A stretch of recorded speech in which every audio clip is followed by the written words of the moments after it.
Llamamos coloquialmente los Wata Decisions, no los Data Decisions. Wata Science. Los Wata Science. El científico de datos es el estadístico que sabe más informática y a la vez el informático que sabe más estadística. Que es un valor P. Tengo que responder esa pregunta. Alonso Molina, estadístico de profesión, 10 años en el mundo de los datos. Ha trabajado como consultor y científico en el mundo público y privado. Desde 2016 ha realizado docencia universitaria en pregrado, posgrado y educación continua en la Universidad Diego Portales, la Universidad Adolfo Ibáñez y la Universidad Católica, en donde también ha podido investigar en modelos de colas pesadas y datos atípicos. Actualmente lidera el área de inteligencia artificial y Big Data en Abastible, donde ya lleva 4 años. Tuve el gusto de conocerte como uno de los profesores más motivadores que tuve dentro del ranking de profes super motivadores que tuve en el diplomado. Y con poquitas clases. Así que sí, con poquita clase y nada, un gusto conversar contigo hoy día. Alonso, ¿cómo empieza esta historia, un poquito esta historia de tu interés por el tema de la estadística, la matemática, en un país en donde como que yo creo, yo soy un poco viejo, pero desde que yo era chico hasta ahora creo que no ha cambiado tanto el tema de la versión en las matemáticas. ¿Cómo empezaste tú? Colegio, cabro que le iba bien en matemáticas. Ya, Siempre se me dio fácil las matemáticas. ya. Y sabes que no era algo que así como que me apasionara tanto. El mundo de las matemáticas me iba bien. Eso genera como esa envidia en los compañeros, que como este gallo no le gusta tanto las matemáticas, pero le va bien. Ya. A mí me pasó mucho eso. Y en un momento decidí estudiar algo con matemáticas, Ya. pero no quería que fuera el foco, porque no estaba tan apasionado por las matemáticas y empecé a buscar carreras más allá de la ingeniería. ¿Cachai? Y en una expo Futuro Novato UC, Ya. conocí la carrera de estadística que vive dentro de la Facultad de Matemáticas de la Universidad Católica, Ya. y el título era estadístico. Y yo no quería ser ingeniero porque, no sé, estaba como con ese sentimiento de no soy tan matemático, pero me gusta aplicar la matemática. Ya. Ahora está en el colegio, por lo tanto mi percepción hoy día es súper distinta, pero busqué una carrera que pudiera aplicar, llegué a estadística, entré a la Católica justamente, la que encontré. Estaba también la opción de ingeniería estadística, entonces estuve entre las dos, pero bueno, me decidí finalmente por estudiar licenciatura y me encantó. Lo pasé mal al principio entrando a la teoría de matemática, donde reforcé que en realidad la matemática pura y dura no era tanto lo mío en ese momento. Ya. Y conocí la estadística y conocí tanto la teoría como la práctica Ya. de ese mundo. Y me gustó harto. Pero no supe qué hacer con la carrera. La estudié y pensaba en qué voy a trabajar. O sea, ya, es algo entretenido y no supe. Y no supe en qué trabajar y egresé el 2014, final del 2014, y decidí hacer el magíster en estadística. Al tiro. Mi objetivo principal era, ¿sabéis qué? Voy a ver si el investigar de estadística me tinca más. Y la universidad me dio todas las facilidades para poder hacer el magíster de continuidad.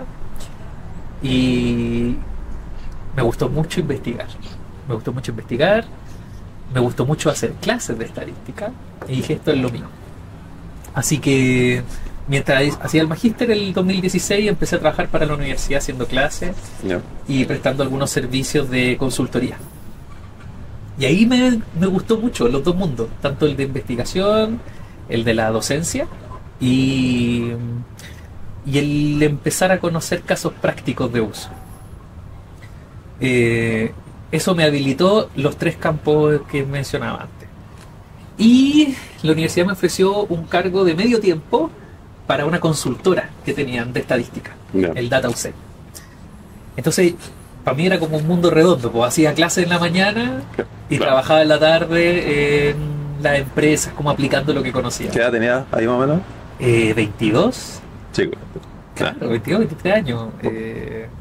Y Podía ir a full chico, con todo. Sí. claro, ¿no? Ahí sí a todo, yo decía, sí, todo. Y fue una experiencia fantástica. Llegaba a las 8 de la mañana a la universidad y me iba a las 10 de la noche, porque estaba de todo, pues hacía clase con el profe que estaba haciendo el magíster, la tesis de magíster, un profe al cual quiero mucho, Manuel. Me dijo, ¿te gustaría seguir investigando en tus ratitos libres conmigo algunas cosas? Démosle. Que es con él con quien escribí las 2 publicaciones que tengo. Y ahí pude conocer todos los mundos, pues, docencia, investigación y aplicación. No. Esto en algún momento se funde con la ciencia de datos. Estamos hablando de otro nombre para lo mismo. Estamos hablando de que es un término que agarró hype, por decirlo de una forma, pero es lo mismo de antes o no. Tal vez en el 2015 no era tan popular el término data science. Era estadística, hermano. La ciencia de datos aparece como en mi vida fuerte el 2017, cuando la universidad, la facultad en particular, desea hacer un diplomado en ciencia de datos. Y todos como, ¿en qué nos vamos a meter?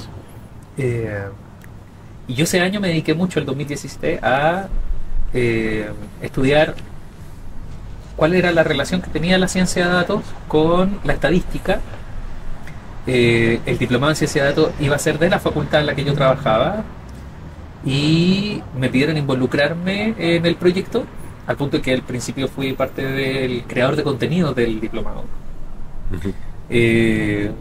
Una dirección académica que después ya tomaron los profesores de la planta, pero me tocó mucho investigar cómo la Facultad de Matemáticas se hace cargo de la ciencia de datos cuando todavía no era tan conocido el término. Hoy día entendemos que la ciencia de datos, adelantándome ya como a algunas definiciones, la ciencia de datos es cómo unimos muchas herramientas en resolver un problema, utilizando principalmente la estadística, pero también hay algunas herramientas de la tecnología, de la informática e incluso del negocio o del contexto donde se generan los datos que ayudan a que la estadística pueda hacer su trabajo. Entonces, esto es como, bueno, cualquier estadístico entonces hace ciencia de datos, no necesariamente. Existe una estadística más clásica, más teórica, y la ciencia de datos está más como cómo resolver problemas complejos utilizando la estadística, pero también tecnología, informática, visualización, etc. Entonces los estadísticos estamos llamados a eso, pero Hay una línea divisoria de aguas de aproximación a la ciencia de datos desde la estadística, desde la matemática, versus desde la ciencia de la computación. Hay una pugna aquí de cómo se aproximan ambos mundos a este campo común. mira, hace muchos años atrás, creo que McKinsey publica una definición de ciencia de datos muy, muy buena, que era: el científico de datos es el estadístico que sabe más informática y a la vez el informático que sabe más estadística. Salomónica la definición. Sí, pero le encuentro sentido para el momento en el que se dio el speech. Le encuentro mucho sentido porque yo creo que no pertenece a ninguno de los dos. Tiene un dominio propio. Sí, tiene un dominio propio. No creo que la ciencia de datos sea de la estadística, tampoco creo que sea de la informática. Sí creo que para un informático y para un estadístico es más fácil entrar al mundo. Pero también creo que la ciencia de datos podría entrar gente que no es de ninguno de los dos. Porque tú puedes aplicar ciencia de datos en rubros desde, no sé, médico. Me acuerdo que en el diplomado donde nos conocimos había un abogado, profesor de educación física. Entonces, ¿qué hacer ese gallo acá? Y efectivamente es cómo resolver un problema complejo con datos. Y eso no te limita a ser un teórico estadístico o a ser un full informático. Luego, Machine Learning versus Big Data. Yo, cuando me metí en temas de ciencia de datos, le conté a unos amigos, y también sabes Big Data. Y siento que hay muchos términos que apuntan a cosas el desarrollo bien distinta. ¿Cuál es la diferencia entre Machine Learning y Big Data? Bueno, a ver, Machine Learning es un área que nace en la informática, aprendizaje automático. Es cómo hacemos de que una máquina piense, o no que piense por sí solo y saque conclusiones solo, sino que cómo hacemos que una máquina aprenda de la información que tenemos para tomar decisiones. Eso es Machine Learning y que se ha ido reforzando en el tiempo. Han ido apareciendo... ¿Cómo aparece la estadística en todo esto? Más desde la parte de cómo tú entiendes los datos. O sea, yo puedo tener una super máquina, pero la forma de entender el dato, de procesarlo, no de procesarlo como extraer el byte, la información, cómo guardarla, cómo codificarla, sino cómo se relaciona un dato con otro, si cuando lo junto esa relación es tendencial o es La causal. emergencia, lo que emerge de... Y ahí es donde empieza a aparecer la estadística en el Machine Learning y ha generado de que hoy día existan algoritmos de Machine Learning, pero así gigantes, cabezones, que usan las grandes empresas, algoritmos que son propiamente teóricos estadísticos, pero que tú lo puedes aplicar con una buena herramienta informática, que antes no habían aparecido porque no estaban las herramientas necesarias para poner en producción millones de datos. ¿Fija? Entonces, claro, nace en ese mundo, pero apunta a resolver problemas con aprendizaje automático. El Big Data es algo un poco distinto. Big Data es cómo tú trabajas más allá de aprender de los datos, cómo tú trabajas con ellos. En una era en la que están apareciendo muchos datos, es fácil decir Big Data es muchos datos, porque es la traducción literal. Pero en realidad Big Data, el concepto nace de cómo manipular estructuras de datos y en particular cómo manipular aquellos datos que no están estructurados. O sea, un dato estructurado nosotros lo entendemos como una tabla en Excel, por ejemplo. Pero un dato no estructurado puede ser una conversación por WhatsApp, un audio. Eso es data, porque yo ahí tengo la frecuencia, tengo los tiempos, tengo todas las palabras que usaste, cuántas veces usaste la vocal A, y puedo sacar información, pero esa data no está estructurada. Tengo que usar herramientas para codificar, para extraer, para entender, para asociar. Y ahí es donde aparece como esta terminología. Entonces, claro, Big Data a lo mejor es mucho más del mundo de la informática, pese a que hay harta herramientas estadísticas para poder manejarlo. Todavía es cómo manipular data estructurada y no estructurada y disponibilizarla para poder sacar conclusiones. Mientras que el Machine Learning ya son propiamente algoritmos que van entendiendo los datos para tomar decisiones. Hace algunas semanas publicaste en tu LinkedIn, pusiste, después de muchos años investigando, iterando y aprendiendo un poco más, esta semana se publicó mi segundo artículo científico en la Journal of Risk and Financial Management, un trabajo conjunto con Isabel Baudry, PhD, y Manuel Galea. Este trabajo se llama Diagnosis for Volatility and Local Influence Analysis for the Basicek, no sé si está bien dicho, Model. Aquí te voy a proponer un juego, porque esto a la mayoría le puede parecer como súper crítico esto que acabo de leer. Si tuvieras que explicarle, primero hagamos el ejercicio de explicarle esto como si lo tuvieras que explicar a no sé, supongamos un joven de media, un estudiante de educación media. Ahí me lo hiciste un poco más fácil, me hubiera dicho un niño y me... No, es más razonable. Entonces, ¿cómo lo harías? ¿Cómo le explicarías de qué se trata? Perfecto. En el mundo de las finanzas existe un concepto que son las tasas de interés. Cuando tú quieres pedir un crédito, por ejemplo, te dicen, ya, yo te presto, pero me tienes que devolver con un pequeño interés por haberte prestado el dinero. Entonces, o no tan pequeño. ¿Cómo? O no tan pequeño. O no tan pequeño, sí.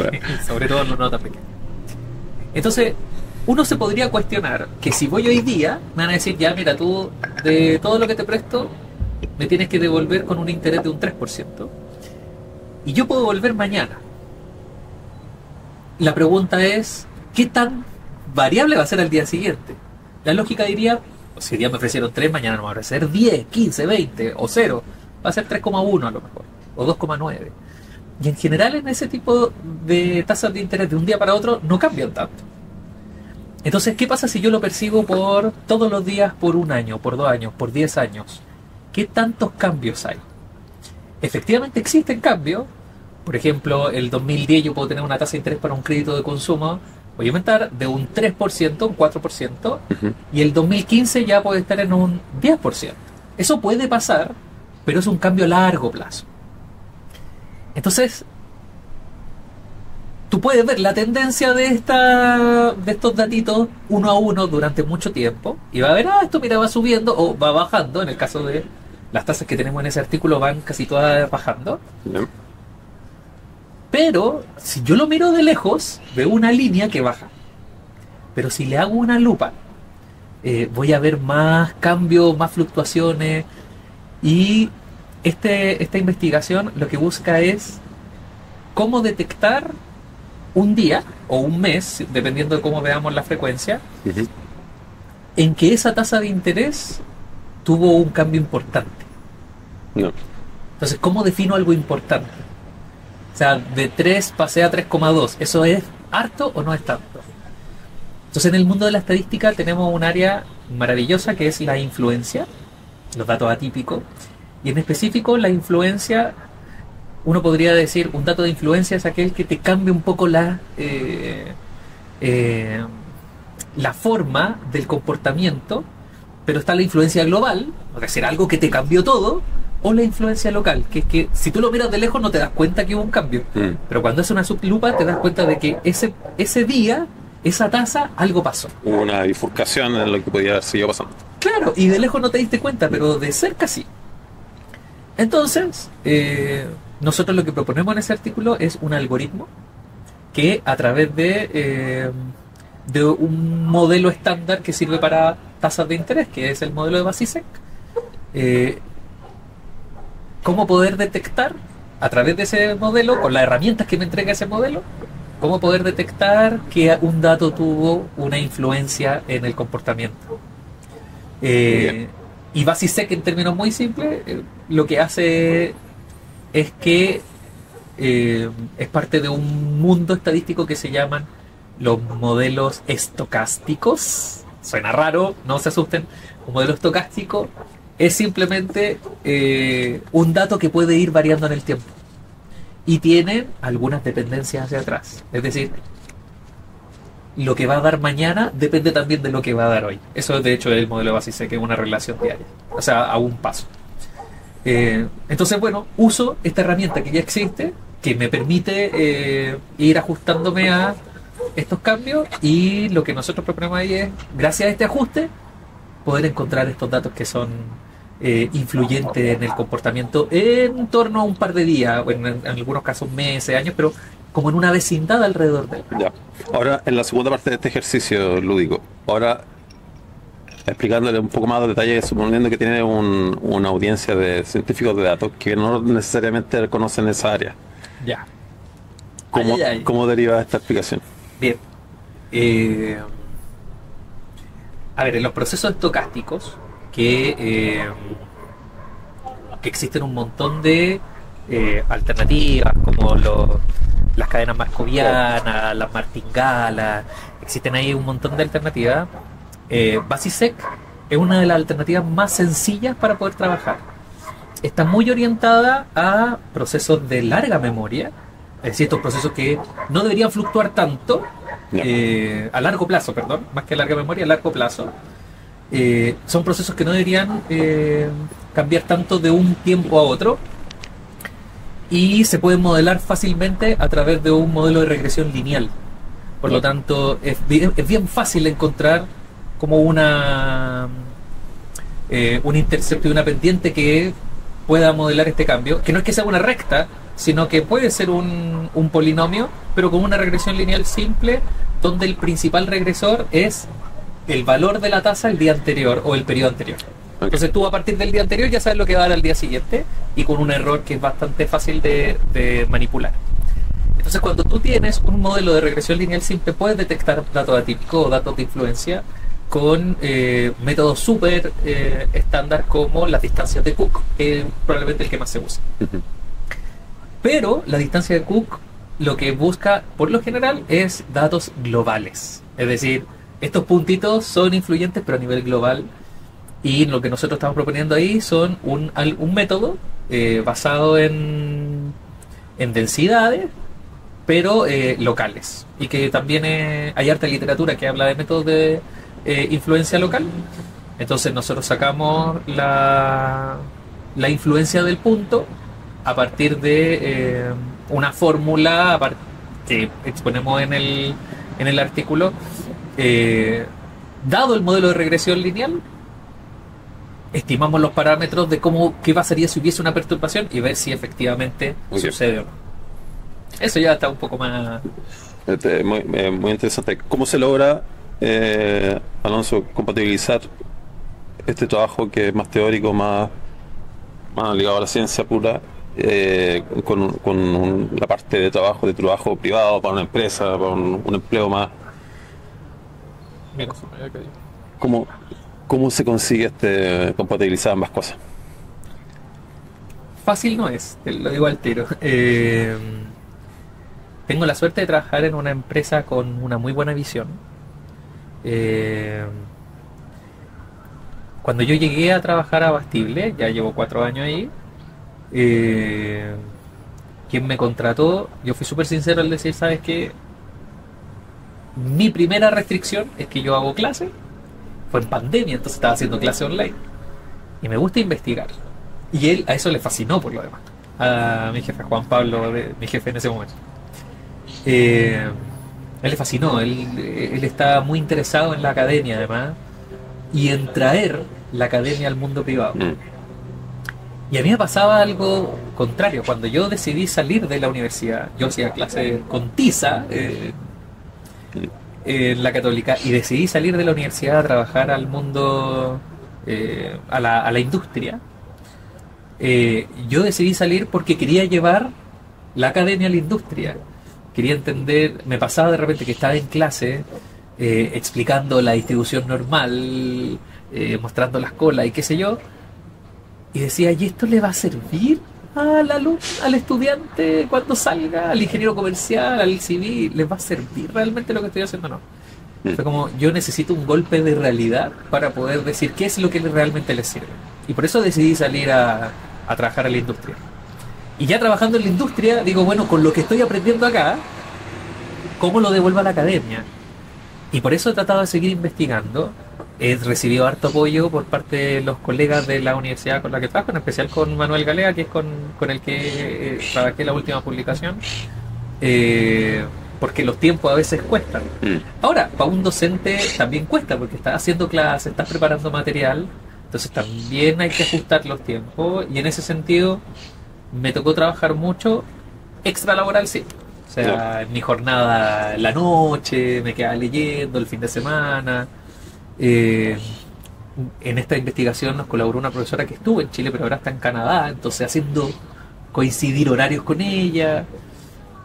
Y en algunas veces tuve que hablar con mi jefe y decirle, ¿sabes qué? Pucha, justo me puedo juntar con esta niña de Canadá, pero, no sé, a las 11 de la mañana. Y nunca tuve un reparo, nunca. O sea, ahí fueron súper gentiles en entender que para mí igual era importante aplicar los conceptos en la teoría. Entonces, fue difícil porque yo mis 44 horas igual las trabajo, cuando tenía que seguir haciendo cosas, pero tuve muy buena suerte de que mi trabajo me apoyara harto.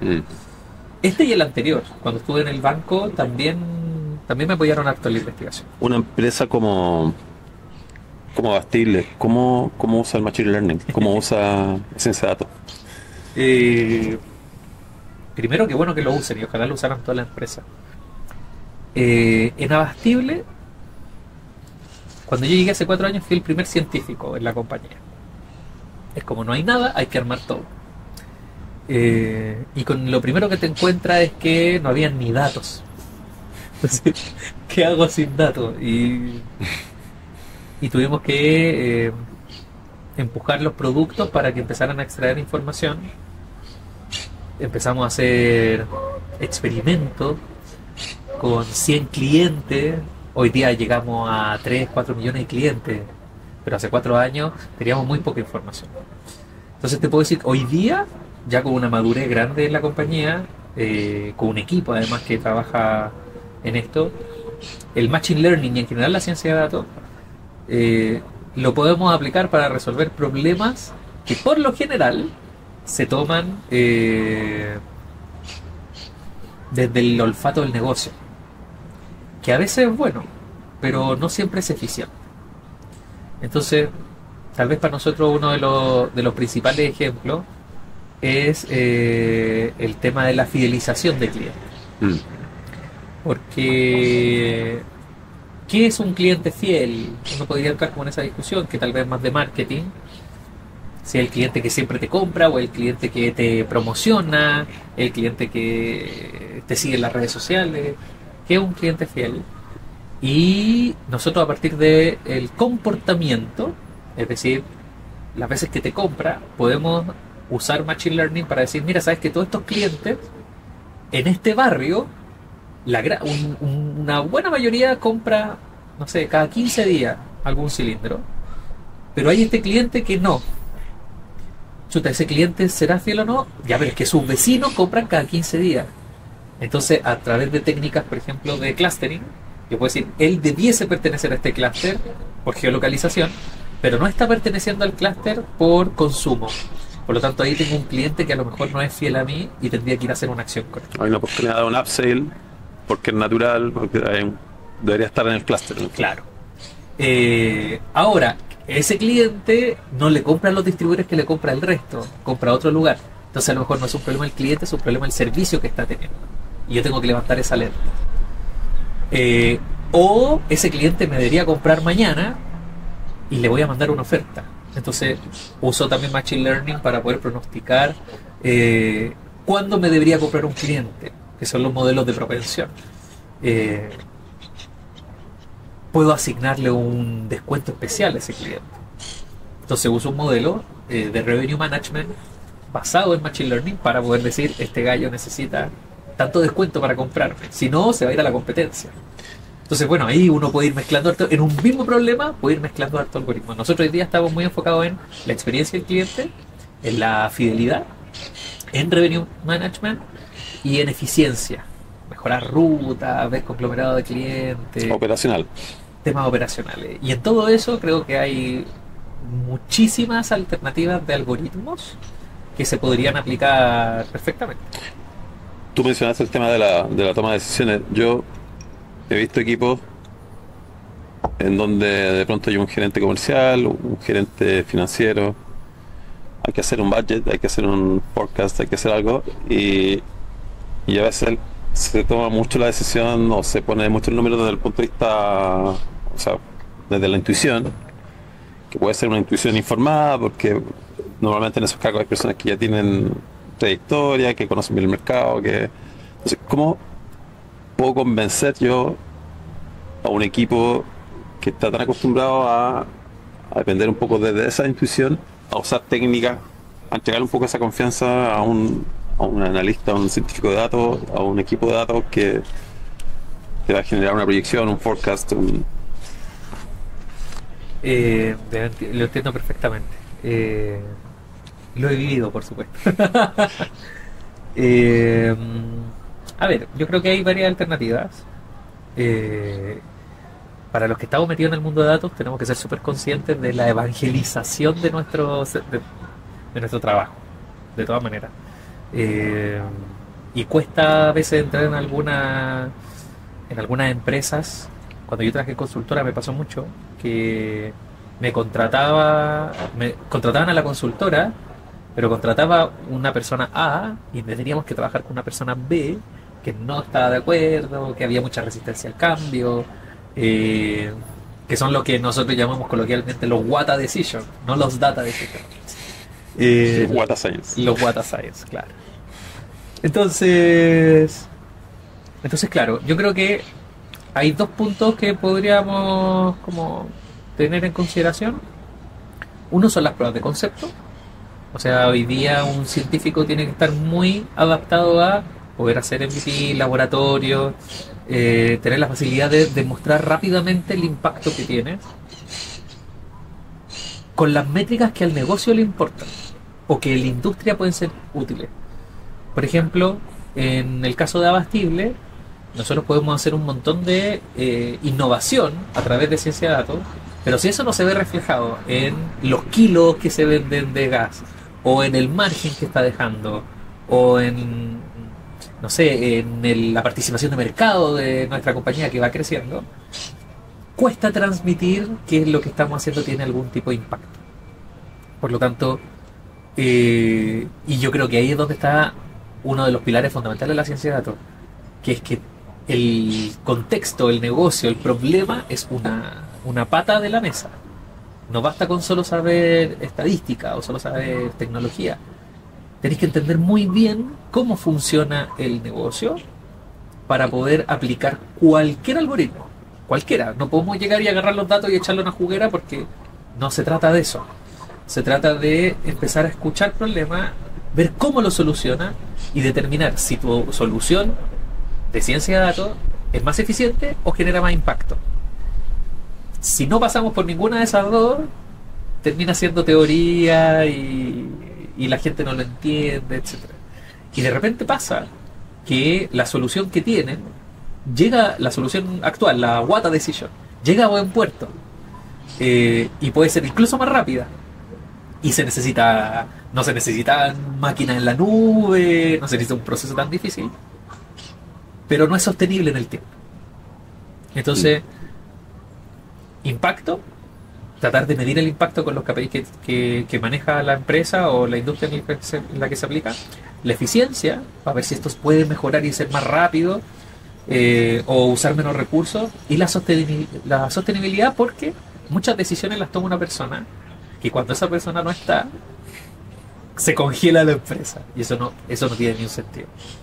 Y eso también es parte de las soluciones que entrega este mundo de la ciencia de datos, como estandarizar, automatizar, permitirle a los algoritmos que tomen estas decisiones en base a lo que tú conoces. O sea, tu experiencia, para la persona que está tomando el rol y que es más adversa al mundo de la ciencia de datos, esa experiencia también puede nutrir un algoritmo y la podemos fortalecer. Y eso es lo que hay que tratar de transmitir. A propósito de la misión de evangelizar, ¿por qué te gusta enseñar? Es algo que arrastro desde el colegio, yo creo. Me tocó mucho como hacerle clase a mis propios compañeros. Era medio pesado en ese tiempo, sí. Yo a los que querían reforzar matemáticas los citaba el sábado a las 8 de la mañana al colegio. Era como, y preparaba la clase y todo, me gustaba harto. Mucho tiempo pensé en ser profesor, de hecho, de matemáticas. Pero me di cuenta que tengo una facilidad que quiero aprovechar, que es la de comunicar. Yo no sé si soy tan buen profesor. De hecho, me han criticado mucho. Tengo buenas evaluaciones docentes en la universidad en general, pero siempre mi crítica es cómo evalúo, que mis preguntas tienen unas respuestas más correctas que otras, entonces que eso es difícil aprender, lo entiendo. Que a veces son largos los exámenes, ya todas esas cosas como propias de la pedagogía. Yo no tengo esa herramienta. Mi señora es profesora además, entonces ella me hacía la rúbrica, me criticaba un montón, se lo agradezco de infinito. Pero me falta esa parte pedagógica, pero la comunicación a mí se me daba muy bien, porque entendía que dentro de un problema teórico que me gusta, hay cosas que son importantes y hay cosas que no, y hay que saber transmitirlas. Y por eso me ha gustado hacer clases, y me mantiene además muy vigente en los temas de ciencia de datos. O sea, ayer leí un artículo en LinkedIn que decía así como, si quieres hacer un posgrado un doctorado en inteligencia artificial, no lo hagas. Y así como, ¿por qué no? Porque lo que va a empezar a ver en el primer año, en el segundo año ya puede que cambie. No estoy desincentivando el estudiar para nada, pero encontré mucho sentido en, aquí tenéis que estar en constante estudio. En el mundo de la inteligencia artificial y la ciencia de datos hay que estar en constante contacto con los distintos cambios que va teniendo las distintas tecnologías, y de repente uno en la empresa te casas con algo y a veces te queda ahí y te desactualiza. Y a mí el hacer clases en la universidad me ayuda mucho a estar escuchando la experiencia del resto y estar vigente con temas que son que pueden ser buenas prácticas o pueden ser simplemente buenos algoritmos que ya están apareciendo. Entonces eso me gusta mucho. Hace años atrás tuve la experiencia de preparar una clase de tecnología para un colegio Montessori. Ya. Los quise involucrar en el tema tecnológico, pero desde la intuición de la lógica, de cómo entender primero las tablas de verdad, pero creo que haber empezado la clase con, mira, quiero una torta de chocolate y frambuesa. Y puse esa frase y a partir de ahí empecé a hacer una apertura de lo que era la lógica y terminamos hablando de lo que eran las puertas lógicas y Arduino y era todo un plan ahí bien entretenido y me llamó mucho la atención el nivel de involucramiento de los niños desde el ejercicio de qué, desde que el ejercicio que mi interés por la ciencia, por la tecnología me acompañó toda la vida, pero yo tuve que ir descubriendo solo la parte intuitiva que hacía que esto tuviera un guión fácil de entender. Y muchas veces pasa, creo, en la universidad sobre todo, que tú puedes ver de pronto muchas fórmulas, muchos números, pero no ves el fondo de qué es lo que estás conectando detrás. Ahora, ¿tú crees que hoy día haga sentido enseñarle a niños las intuiciones de lo que significa el Machine Learning, la estadística, la matemática, o...? La matemática sí. Y la estadística también. Machine Learning no sé si a niños. Pero sí hay ideas que pueden pasar. O sea, no quiero hacer una crítica al sistema educacional, pero de repente hacemos como que los niños fuesen Machine Learning de una u otra forma, como máquinas que repiten. Y el Machine Learning es un poco eso. Y parte de lo que se aprende hoy día es repetir, por repetición. Cuando hay otras metodologías de enseñanza que no son por repetición. O sea, Montessori está muy lejos de la enseñanza por repetición. El mundo Waldorf, bueno, y ahí uno puede entrar en otra corrientes en otras corrientes, justamente. Pero la matemática debiese ayudarte a pensar lógicamente. Más allá de saberte las tablas, que ya no tiene mucho sentido con esta maquinita, debiese ayudarte a pensar lógicamente, a resolver problemas lógicos. Y si tú logras entender eso, como más allá de entender, no sé, si los triángulos y el círculo, el equidistante del triángulo que estaba circunscrito, en realidad te das cuenta que con un mantel redondo puedes tapar una mesa cuadrada o no, que es una cuestión muy práctica, y no necesito hablarte de un cuadrado circunscrito en un círculo, sino que te lo llevo a algo que te va a enfrentar en tu vida real. Logras ver el problema a lo que te vas a enfrentar.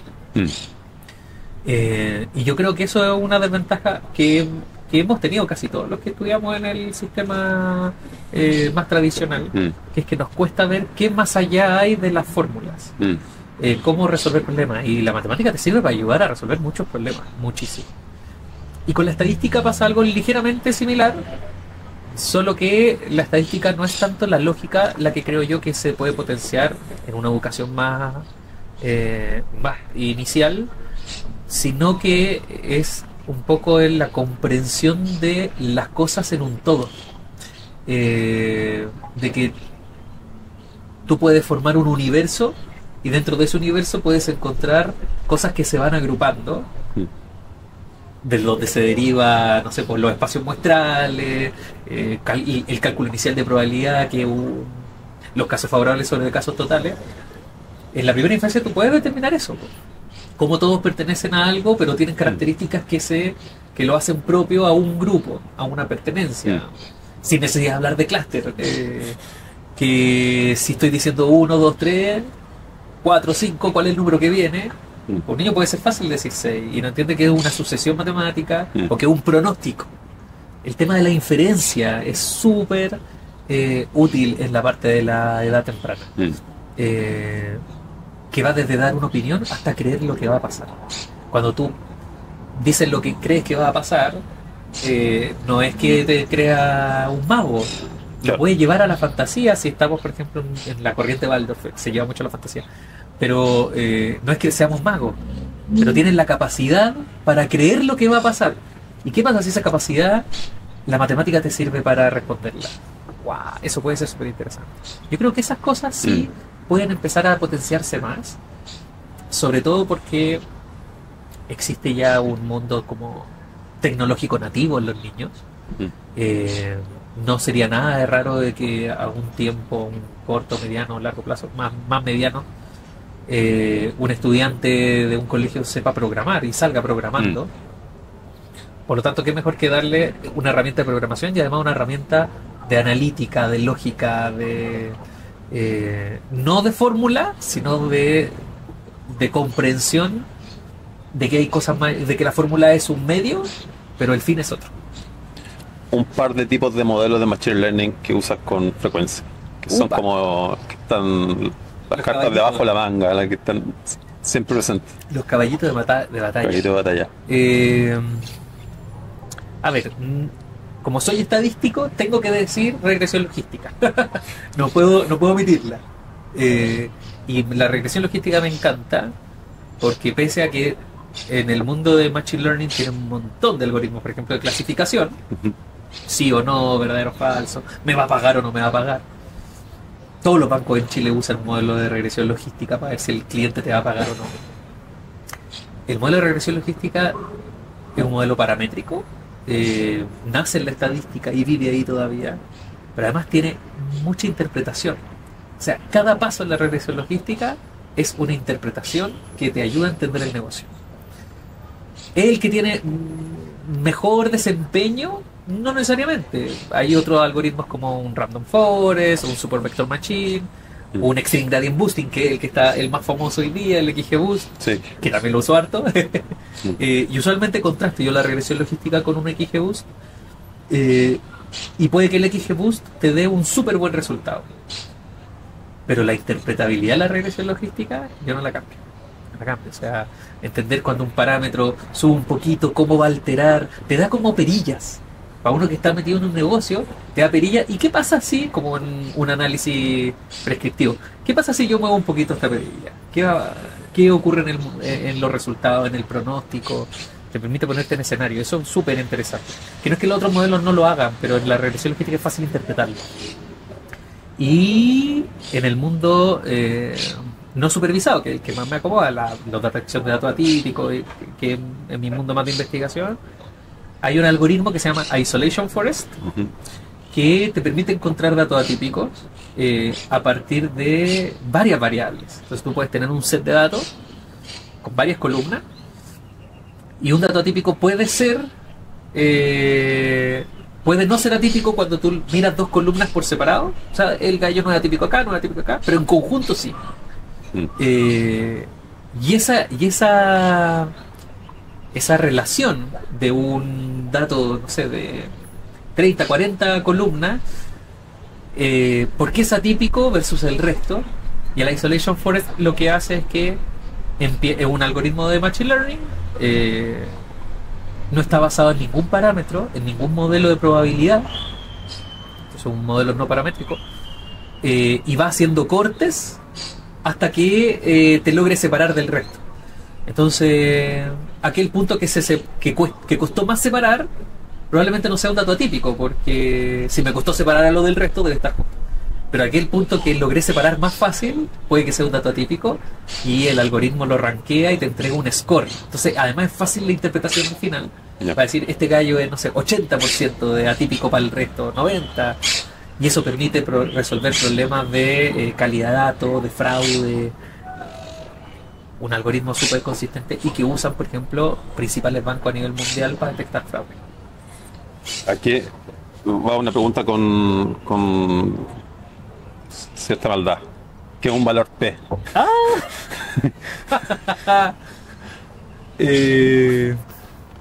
Ok. ¿Para quién lo explico? ¿Para un alumno media o para un científico? Un científico, yo espero que sepa. Elige tú. Eh, cuando yo hacía clase en la católica y me tocaba la parte de explicar el valor P, yo le decía a los chicos, eh, le explicaba la definición, valor P menor que alfa, le decía, saquen una foto y déjenla de fondo de pantalla en el teléfono para que esta cuestión no se le olvide. Entonces me recuerdo mucho eso. Valor P.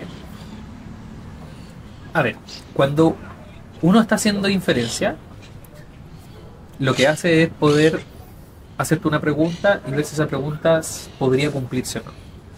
¿Será que, no sé, si yo te doy lo voy a llevar a mi trabajo, si yo te doy un descuento de 3.000, ¿será que tú me compras? Entonces me hizo una pregunta. ¿Cómo lo pruebo? Bueno, agarro un lote de clientes y a algunos les mando 3.000, a otros les mando 4.000, a otros no les mando nada. Y veo lo que pasa. Eso se llama A/B testing, que es una herramienta fundamental en ciencia. O puedo simplemente tener una muestra y decir, bueno, tengo una pregunta. Esa pregunta tú la tienes que probar. Cuando te das cuenta de que no puedes acceder a todos los datos, sino que solo una muestra, estás haciendo inferencia porque no vas a saber la respuesta final, la más correcta. Pero esa muestra debería ayudarte a tener una respuesta bastante consistente. Entonces, como tú sabes que ya te estás equivocando porque tu muestra no necesariamente es exactamente igual a tu población, o sea, yo puedo agarrar 1.000 clientes y hacer mi experimento, pero tengo 4 o 5 millones de clientes en Chile. Con esos 1.000 voy a tratar de sacar una conclusión que me sirva para todos. Entonces, claro, me podría equivocar. De acuerdo. Usa los datos. Sigamos en este mismo ejemplo. De estos 1.000 clientes, te compró un 30%. A los que le mandaste el descuento de 30%. Y a los que no le mandaste descuento, no te compró el 30%, te compró el 25%. No, el 26%, porque si no vamos a tener un problema de datos. 26%. Entonces, uno te compra 26, el otro te compra 30, tenés un delta de 4%. ¿Es suficiente decir que con el descuento de 3.000 te compró un 4% más? No. A priori no, porque son muestras. Entonces, yo estaría diciendo, si lo digo a nivel poblacional, estaría asumiendo que se comportan igual. ¿Cuándo tú puedes hacer en el mundo de la estadística, cuándo tú puedes asumir eso? Cuando lo compruebas. Y aparecen técnicas que en este mundo se llama de inferencia, en particular test de hipótesis, donde tú pruebas a partir de la muestra una conclusión que quieres llegar a la población. Entonces el valor P existe en este mundo, en el mundo de las pruebas. Y su interpretación es, ¿cuál es el error? Simplemente, ¿cuál es el error que estarías cometiendo al afirmar esa hipótesis que estás diciendo? Entonces, si mi hipótesis es decir, no sé, ¿sabéis que en realidad 26 y 30 es lo mismo? Porque esa sería mi hipótesis al principio, ¿sabéis que 26 y 30 es lo mismo? Me pongo en el peor escenario. No, aquí no hay diferencia. No hubo ningún efecto. No hubo ningún efecto. Y me da que el valor P, a través de los cálculos de las técnicas estadísticas, me da, no sé, 30%. ¿Qué significa valor P 30%? Que si yo llego a decir que el 26 y el 30 son iguales, me estoy equivocando un 30% de las veces. Entonces, el valor P te da una herramienta para que tú decidas, y esto es fuerte, es para que tú decidas si ese es el error que quieres cometer o no. Entonces uno dice, pero el valor P tiene que ser chiquitito. Claro, si tu contexto te lo permite, sí. Usualmente uno en la academia ve 5%. Tú puedes cometer a lo máximo 5%. Entonces, si un valor P es 30, tengo mucho error.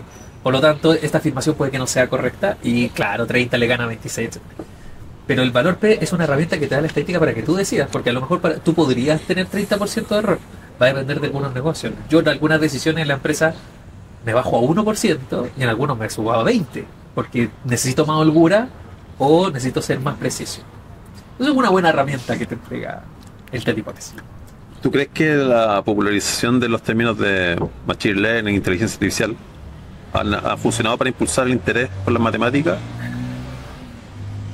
No. No creo que haya impulsado el interés por las matemáticas. Porque creo que todavía hay mucha gente que se dedica a decir que el Machine Learning es una caja negra. Y yo creo que esa pega es la que nos falta todavía, y me incluyo como los responsables de que la inteligencia artificial, el machine learning, la estadística no funcionan sin matemática. No hacemos nada sin la matemática. Entonces, esa frase debiese ser como obligatoria, y yo siento que no lo es. Entonces, si me preguntan, ¿debería impulsarlo? Sí. Sí, y tal vez lo impulsa más en la edad de los postítulos. Sí. El profesional que se da cuenta que quiere entrar al mundo del machine learning, sí se da cuenta que necesita más estadística. Pero ya el profesional, o sea, la persona que ya sacó su carrera, que ya está trabajando y que dice, ya debería haber puesto más atención en cálculo 3. Yo creo que ahí sí un poco. Pero tal vez, por ejemplo, a la persona que está decidiendo qué estudiar, no creo que todavía... O sea, esa persona va a decidir estudiar probablemente ingeniería civil, ingeniería informática, y ahí se va a dar cuenta del camino que la matemática es muy necesaria. Pero creo que matemática no es el primer sinónimo que se te viene a la cabeza cuando decimos machine learning. Todavía. A propósito de ingeniería informática, yo estudié ingeniería informática en la Universidad de Santiago hace hartos años. En la mitad de los 90, había un profe en la USACH, Víctor Pará, que dirigía una unidad de investigación en inteligencia artificial. Estamos hablando que a mediados de los 90 yo veía literatura y todo, se hablaba mucho de los temas de las redes neurales, cosas que a mí por nombre me llamó mucho la atención de inmediato, era como muy, muy llamativo. Pero pasaron hartos años antes que este tema explotara. Como que yo salí de la universidad, mi papá a veces se molestaba porque me hacía tú hablar mucho de las redes neuronales, pero ¿qué es? Pero no pasaron muchos años antes que esto fuera mencionado, como que había quedado como guardado en un cajón. ¿Qué son las redes neuronales y por qué de repente se saturó se habla tanto de eso? 30 años después, porque como 20 tantos años, hartos años después. Yo creo que la clase que nos vimos fue de redes neuronales, ¿no? Sí. No voy a repetir la misma definición, voy a hacerlo más fácil esta vez. Son antiguas las redes neuronales. O sea, lo que es antiguo es la teoría. Porque la red neuronal es tratar de simular lo que piensa, o sea, cómo funciona el cerebro, tratar de simularlo en una máquina. Esa idea es antigua, no es una idea nueva. Una idea inteligentísima por lo demás. Yo encuentro brillante la idea de una red neuronal. Porque si tú quieres replicar algo que razona, lo más cercano es nuestro cerebro. Por lo tanto, tiene mucho sentido hacerlo. Y una red neuronal, de una u otra forma, bien simple, es un sistema que permite inyectar información, relacionarla y poder obtener un resultado. O sea, es como un algoritmo, un modelo. Sí, de hecho funciona muy parecido a un modelo. El punto es que la relación no es tan lineal como en Machine Learning, como en el Machine Learning clásico. Si nos ubicamos un poquito, Machine Learning son todas las herramientas de aprendizaje automático, y una red neuronal también es una herramienta de aprendizaje automático, pero se encasilla en una subárea dentro del Machine Learning que se conoce como Deep Learning, aprendizaje profundo. Y claro, porque más allá de sacar promedio, ver tendencia o hacer árboles, como lo hacen varios algoritmos de Machine Learning, en el mundo del Deep Learning tú buscas relaciones no lineales, que significa de una u otra forma no ver la tendencia de todos los datos, sino cómo se van relacionando entre ellos, y si lo relaciono con otro, me cambia o no me cambia la estructura. Entonces yo voy relacionando datos en conjunto y por separado, o subconjuntos, varios subconjuntos, con pequeñas funciones lineales, o funciones no lineales también, pero podrían funcionar así, hasta llegar a entender, mira, después de, no sé, 15, 20, 30 iteraciones, me di cuenta que esta fila se relaciona de esta forma a las columnas, y a partir de la relación de las columnas yo obtengo un output que estoy buscando. Y uno dice, bueno, ¿por qué entonces tienen tanto impacto? Porque esto, en vez de ser 15, 20 o 30 pasos, pueden ser 1000, 2000, 5000. que es un poco lo que en el mundo de las redes neuronales se conoce como las épocas. Y hace 20, 30 años atrás, 40 años atrás, no teníamos la herramienta para hacer esa cantidad de iteraciones. Entonces la idea era muy buena, pero costaba mucho implementarla. Y hoy día las máquinas pueden hacer eso en cuestión de segundos. Entonces, esta explosión se dio cuando nos dimos cuenta de que un computador de esta generación era capaz de procesar lo que se pensó hace tantos años en poco tiempo. Y ejemplo en redes neuronales encontráis ahora en un montón de cosas. Porque, siendo muy sincero, no es difícil programar una red neuronal. No es difícil. La interpretabilidad cuesta. Eso sí, la interpretabilidad. ¿Por qué? Porque es una relación no lineal. Nosotros estamos acostumbrados a decir, bueno, si hace calor, vendo más helado. Como que al todo el mundo le parece natural. Se busca romper la linealidad dentro de la arquitectura de la red. Entonces, entenderla en teoría no es tan fácil, pero implementarla es muy sencillo. Es muy sencillo implementar, y eso ha hecho de que sea como la caja negra hoy día que está más en boga. Va a salvar vida la red neuronal, pero no vamos a saber por qué. Pero no vamos a saber. Es una caja negra. Es una caja negra. Para la gente que le gusta la teoría, puede entender cosas. Uno puede hacer análisis prescriptivo moviendo algunas perillas y entendiendo qué es lo que pasa. Pero cuesta mucho más. Cuesta muchísimo más. Es decir, es una herramienta, por eso se llama aprendizaje profundo. Es una herramienta que desde la tecnología está súper disponible, pero desde la concepción más teórica, uno entiende lo que pasa, pero no necesariamente lo interpreta. El storytelling se menciona harto en el tema del marketing. Sí. En el mundo del marketing es súper importante. ¿Por qué también es importante en la ciencia de datos? Imagínate que yo tuviera que explicarle esto a mi gerente. Explicar por qué es tan difícil una red neuronal. El gallo no le importa, el gallo quiere saber cuántos kilos o cuántos ingresos recibe la compañía. Y uno tiene que ser lo suficientemente humilde para decir, ¿sabes qué? Tu modelo puede ser fantástico. Tu red neuronal resolvió el mundo. Pero si esto no logramos ver el impacto en el lugar donde estamos trabajando, no sirve de nada. Y yo he visto muchos casos de algoritmos pero potentes que por no saber visualizarlo, por no saber explicarlo, por no medir el impacto, quedan guardaditos ahí en el storage de alguna nube. Entonces, el storytelling, lo que llega a ser la visualización y el storytelling, es como yo entiendo a mi usuario, veo su necesidad y con los datos le voy explicando su problema. Y es importante, le voy explicando, porque de repente a uno le gusta hacer 500 gráficos que son súper bonitos, que tienen colores, que se ve y todo, pero se ve para uno, no necesariamente se ve para el resto.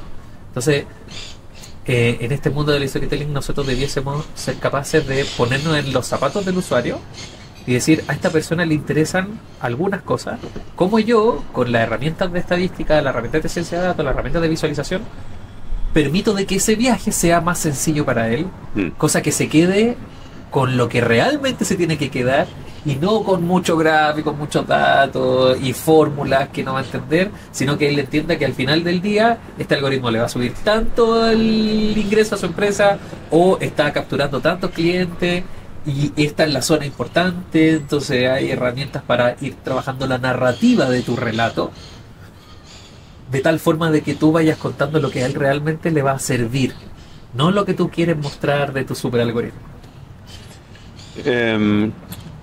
Hay una cita, una entrevista que vi hace una semana atrás que le hicieron al CEO de Nvidia. ¿Ya? Y él decía, aquí se me está en inglés, pero más o menos dice que cada país debería tener su propia producción de inteligencia artificial. Que en el fondo dice, la inteligencia artificial debería ser capaz de codificar tu propia cultura, la inteligencia de tu sociedad, el sentido común de las personas de tu sociedad, tu historia y tus propios datos. hace unos días había una cita del Ministerio de Ciencia que la ministra Aysén Echeverri decía que el liderazgo de Chile en la IA no es casual, que es el resultado de una decisión estratégica. ¿Chile tiene liderazgo en inteligencia artificial? Difícil pregunta. Puedo ir un paso antes. Chile tiene un muy buen liderazgo en estadística. Eso sí, yo lo puedo afirmar. A mí me ha tocado estar en congresos de estadística a nivel latinoamericano, incluso en Chile y a nivel internacional de estadística cuando trabajaba en el mundo de la academia. Chile tiene un nivel de investigación altísimo, altísimo. O sea, cuando uno no está metido en la academia no se entera de esto. Pero tenemos personas reconocidas mundialmente en muchos ámbitos. Y en temas de estadística, por cierto, muchos exponentes buenos de temas que en la teoría sirven mucho. Eso es un habilitador enorme para temas informáticos. ¿Por qué? Yo no voy a hablar de exponentes informáticos en Chile, pero tenemos capacidad tecnológica altísima. Tenemos desde una velocidad de internet De las mayores del mundo. Sí. Tenemos convenios con distintas empresas que están situadas en este país, como Microsoft, Google, Amazon, que uno puede ir a conocer su oficina y te permite acceder a conocer como las herramientas de la nube. Tenemos la teoría, las universidades en Chile son muy buenas, por lo tanto, como primer punto, tenemos toda la materia prima disponible para ser líder en inteligencia artificial. De eso no hay duda. Si realmente lo somos, yo creo que hay que ser súper transparente en que inteligencia artificial es un concepto amplio. Amplio. O sea, hoy día para las personas que se dedican a esto, para los más teóricos, se expone que Machine Learning vive dentro de la inteligencia artificial. Por lo tanto, uno podría meter dentro de este concepto una regresión que hacen varias empresas, pero también podríamos meter reconocimiento de imágenes, detección de anomalías, podríamos meter redes neuronales, robótica. Entonces es amplio el concepto. ¿Se está haciendo inteligencia artificial en el país? Sí. Y vamos con harta ventaja frente a otros países de la región. Vamos con harta ventaja porque se ha logrado incluir en temas de seguridad, que son como temas más que socialmente son importantes. Y eso nos pone en una situación ventajosa. Por lo tanto, la inteligencia artificial se ha puesto al servicio de las necesidades propias del país. Que eso no necesariamente pasa en otros países. Y por eso yo creo que se habla de que hay un liderazgo.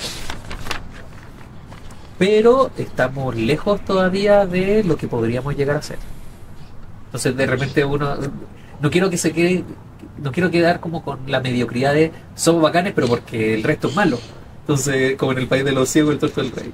No, vamos en una muy buena ruta, pero yo creo que la inteligencia artificial no solamente se tiene que poner al servicio de las necesidades sociales, sino también incorporar en el mundo de la industria. O sea, las empresas hoy día tienen todo para crecer gracias a la inteligencia artificial y de repente por desconocimiento, por tanta persona que anda hablando de inteligencia artificial, terminan no avanzando porque hacen cosas que realmente no tienen el impacto. Y ahí el llamado de atención también es a lo que decíamos antes, la gente que nos dedicamos a esto tenemos que ser capaces de ver el impacto de los productos.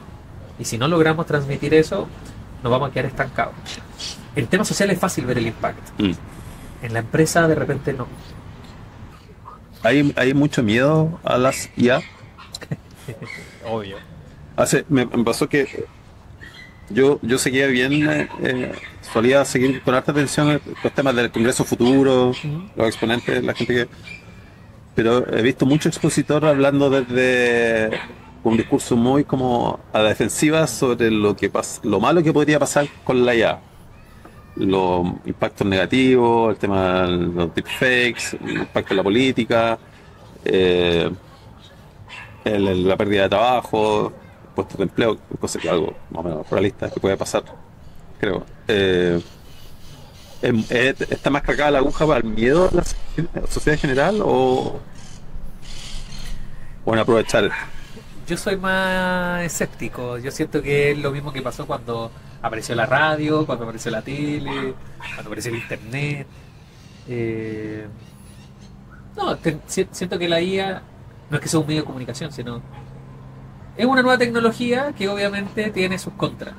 Eh, el tema de los deepfakes, las estafas que se están haciendo hoy día, telefónicos. eh, sí, yo creo que es peligroso, que tiene hartas cosas que son peligrosas, pero uno aprende a convivir con el peligro. No estoy normalizándolo, para nada, pero No se entrena en reconocerlo. claro, o sea, son las mismas estafas que uno le pueden hacer por WhatsApp o por internet, que te pueden clonar la tarjeta, que en el diario aparece una mentira y tiene que salir alguien a decir la verdad. Bueno, pasa lo mismo con estos videos, o sea, tiene sus contras y no nos podemos hacer los lesos, obviamente, tiene sus contras, pero siento que tiene muchísimo más a favor que contra, muchísimo más. Eh, no creo que hayan pérdida de trabajo por inteligencia artificial. Lo que debiese hacer es una mutación a otros empleos, como cualquier otra tecnología que ha ido saliendo en el pasado. O sea, debiese reemplazar, más que personas, debiese reemplazar procesos. Procesos que son, por ejemplo, manuales, que son complejos, que requieren más atención. Bueno, a lo mejor no va a tener una persona dedicada 100% a eso, pero esa persona va a poder tomar decisiones, va a poder manejar la inteligencia artificial y no que la inteligencia artificial maneje la empresa. Y yo lo he conversado esto con equipos, con otros científicos, científicos de datos, ingenieros de datos, analistas de datos, que es como, ¿la inteligencia va a hacer mi pega? No, no creo que haga tu pega, porque de una u otra forma, todo lo que nosotros hacemos tiene que tener un contexto y tiene que tener ciertas sensibilidades que la inteligencia no te va a entregar. Pero sí va a ayudar mucho tu trabajo. Sí va a destrabar muchas cosas. O sea, hoy día yo no me imagino un científico de datos, por ejemplo, sin usar un chatbot. GPT, Gemini. No está satanizado como, por ejemplo, cuando uno era chico, cuando yo era chico, estaba prohibido usar la calculadora para nada. No. Tiene un poquito la carga eso de que si eres de verdad tenés que hacer esto sin, No, o ya está incorporado como la herramienta. yo eso lo encuentro innecesario. O sea, para los que vivimos en el mundo de la programación, antes de ChatGPT era Stack Overflow. O sea, Totalmente. siempre ha habido una ayuda, siempre Sí. está ahí la ayuda, solo que la ayuda ahora es eficiente porque es más rápida. Sí. Pero, sobre todo para nosotros, que entendemos cómo funciona una inteligencia artificial, no se nos puede olvidar que es una máquina que está aprendiendo Mm. y por lo tanto se puede equivocar. Nosotros, para nosotros, y que viene la definición de valor P, etcétera, nosotros sabemos que todas estas herramientas tienen un grado de error. Y siendo conscientes de eso, las ocupamos.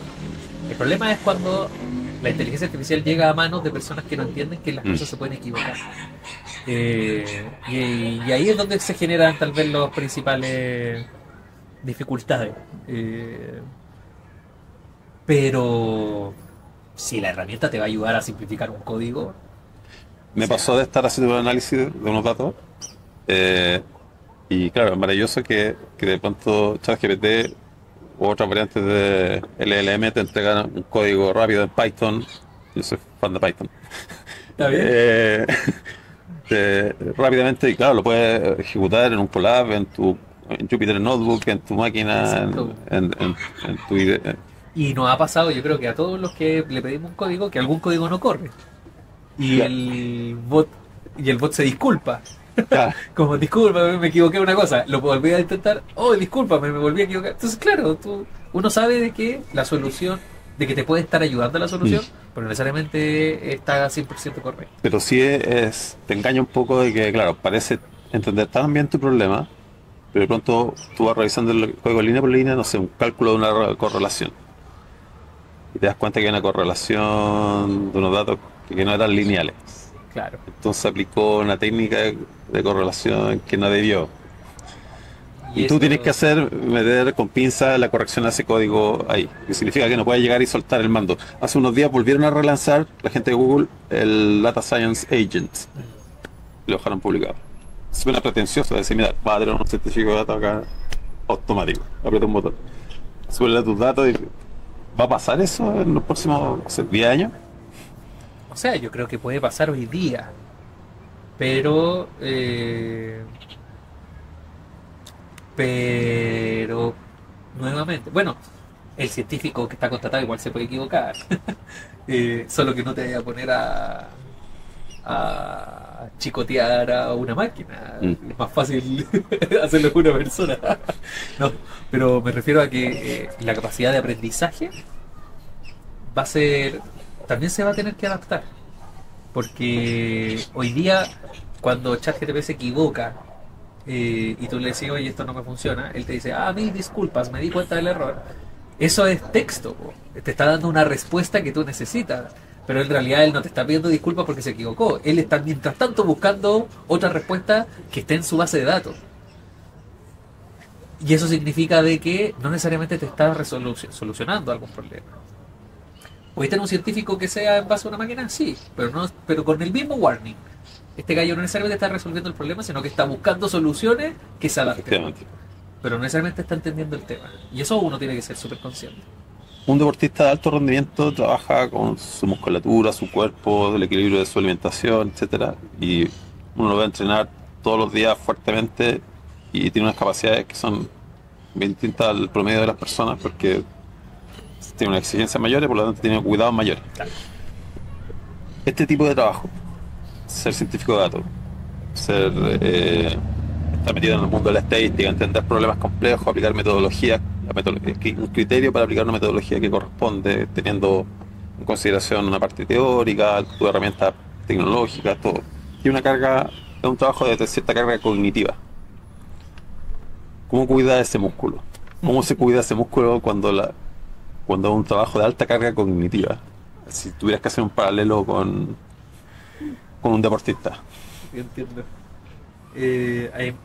Me cuesta de repente, porque no es una ofensa para nada, pero de repente converso con mi señora y le digo así como, oye, hoy día tuve que trabajar pensando. Digo, no es que el resto no piense, pero los científicos gran parte del día estamos pensando, activando creatividad, probando, diciendo, bueno, a ver cuál puede ser la mejor solución. Y claro, ahí es otra forma de alimentar el músculo. Primero, yo creo que pertenecer a una comunidad de ciencia de datos te mantiene activo. Es comunidades como Cake, los desafíos que hay. Yo siempre motivo a estar mirando lo que se hace, porque de una u otra forma te estás enterando de los algoritmos que se están usando harto, estás viendo contrastes que en el tiempo uno no alcanza a hacer. Te estáis motivando también con la destreza que tienen algunas personas en resolver problemas, y yo creo que eso es súper sano, no con un espíritu competitivo, sino con un espíritu de estar al día, ¿cachai? Con esas cosas. Pero por otro lado, y que a mí me está pasando ahora, como estoy tomando un rol de más liderazgo, mi equipo me dice que se me está aflojando las manos. Entonces me siento y hago una query en SQL y me estoy demorando un poco más. Entonces yo creo que el científico tiene que estar siempre al día con la programación. Ojalá nunca soltar ni Python ni SQL, que son como herramientas fundamentales. Tiene que estar al día con los algoritmos que se están haciendo, y para eso creo que estas comunidades sirven harto. Yo te diría que también deberíamos estar leyendo harto, pero eso es menos realista, porque pese a que hay mucho artículo científico que te puede ayudar, harto artículo, hartas comunidades para poder leer. Yo mismo que escribo artículos tendría que ser un promotor de esto. de repente puede ser un poco más lejano la teoría. Eh, y eso no necesariamente ejercita a un científico, ejercita más a un académico. Pero el científico sí debería estar al tanto de lo que está pasando. Entonces, que no necesariamente se resuelve con comunidad en Kaggle. Por ejemplo, ahí LinkedIn tiene a lo mejor una pega mucho más, más buena y hartas personas a las cuales uno puede seguir. Sigue siendo una red social, por lo tanto también uno se puede encontrar de todo, pero yo creo que LinkedIn es una muy buena herramienta para estar como al día con tecnología, con algoritmos, mientras que Kaggle te ayuda un poco a tener los datos ahí y empezar a probar cosas. De hecho, en las entrevistas de trabajo, cuando yo me ha tocado entrevistar científicos, les pregunto, ¿ha hecho algún desafío? ¿Tiene algún portafolio?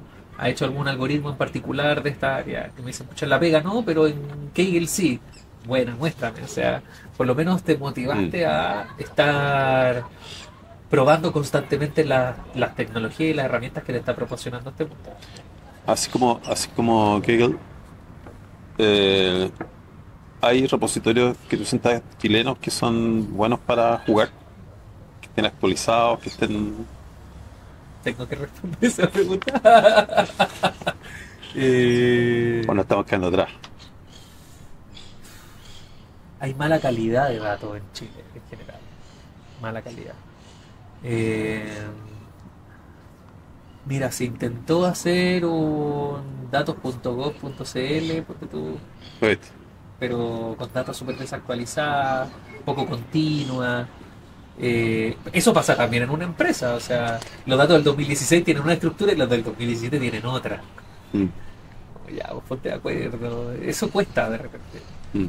Pero hay otras plataformas en Chile, por ejemplo, los datos climatológicos que proporciona la DGAC, etcétera, son súper buenos para hacer inferencias, para mostrar. De hecho, yo cuando hago el curso de visualización de datos, uso los datos de ahí, porque son están súper buenos. Hay harta historia, hartas variables relacionadas, pocos grados de error, obviamente hay outliers, entonces sirve para explicar cosas. Pero repositorios como el de Kaggle, el de UCI y como los más famosos, no sé. O sea, no me ha tocado a lo mejor explorarlos tanto.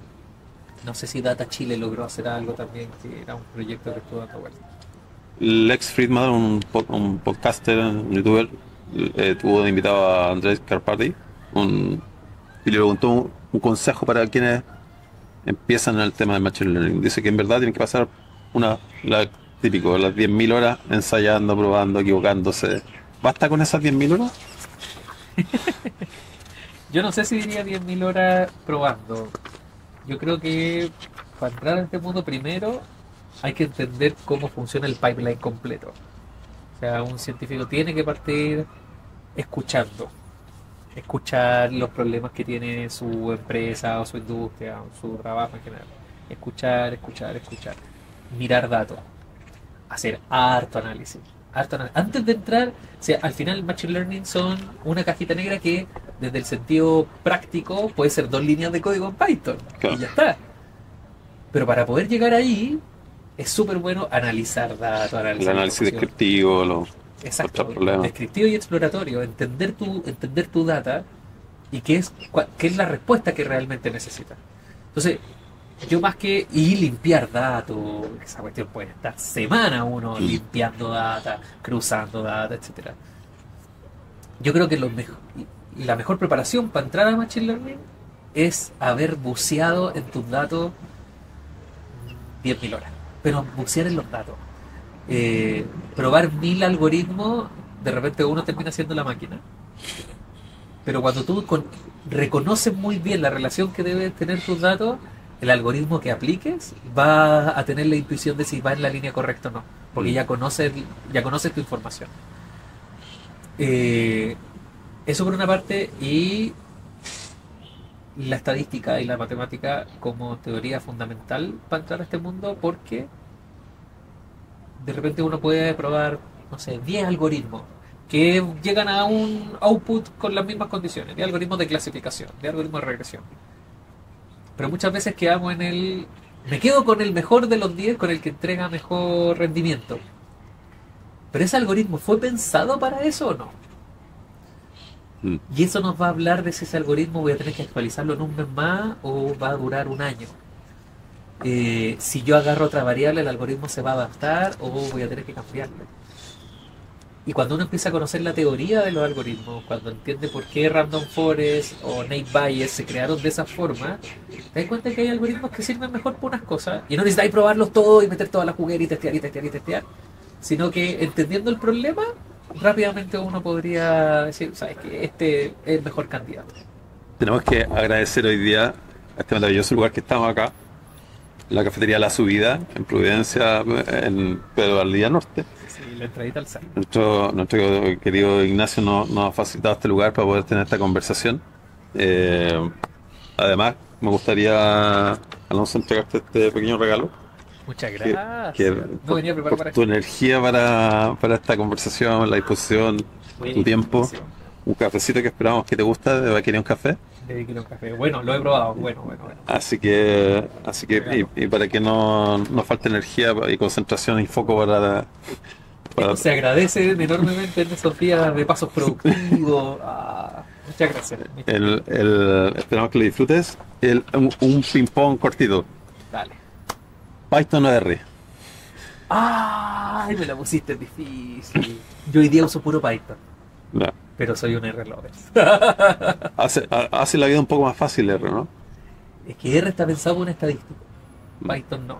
Y yo en el fondo sigo siendo estadístico. Entonces, si estuviera a punto de saltar al abismo y me preguntan, diría R. En el día a día digo Python. ¿Pandas o polars? Pandas. Tradicional, clásico. Tradicional, clásico, y no he tenido la necesidad de llegar a una herramienta más poderosa que Polar. Creo que es bien poderoso. Elon Musk, ¿es un Superman o un Lex Luthor? Yo diría que es como un Batman. Tiene plata pero no tiene superpoderes. ¿Alguna película favorita en el mundo que hable de la temática de la IA?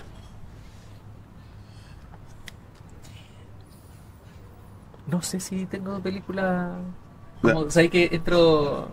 Cuando salgo del trabajo me desconecto de todo esto. No es como fanático de la teoría del todo o Enigma. No.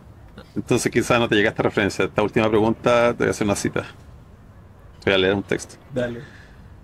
Estás en el desierto. Caminas por la arena cuando de repente miras hacia abajo y ves una tortuga. Alonso está arrastrándose hacia ti esta tortuga. Te agachas y le das vuelta, dejándola sobre su caparazón. La tortuga queda sobre su espalda, su vientre ardiendo bajo el sol, moviendo las patas, frenéticamente tratando de darse vuelta. Pero no puede. Alonso, tú no la ayudas. No la estás ayudando. ¿Por qué, Alonso? No pasas la prueba. No pasé la prueba. Esta prueba es Blade Runner, año 1900, creo que 82 en la película. Mira. Es la prueba que le hace Deckard, un investigador que está buscando replicantes. Personas que en realidad son una inteligencia artificial. Y le lee esto a un personaje que es un replicante para ver si hay una respuesta humana o no. Yo quedé flop. Tú quedaste flop. Vamos a quedar en la duda, Alonso, si tus superpoderes vienen de lo humano o eres una inteligencia. No. Gracias por esta conversación. No, gracias a ti por la invitación. Ojalá siempre hayan espacios para poder ver más allá de la fórmula. Y un poco lo mismo. Así que no, muchas gracias y lo que necesiten siempre por LinkedIn nos encontramos.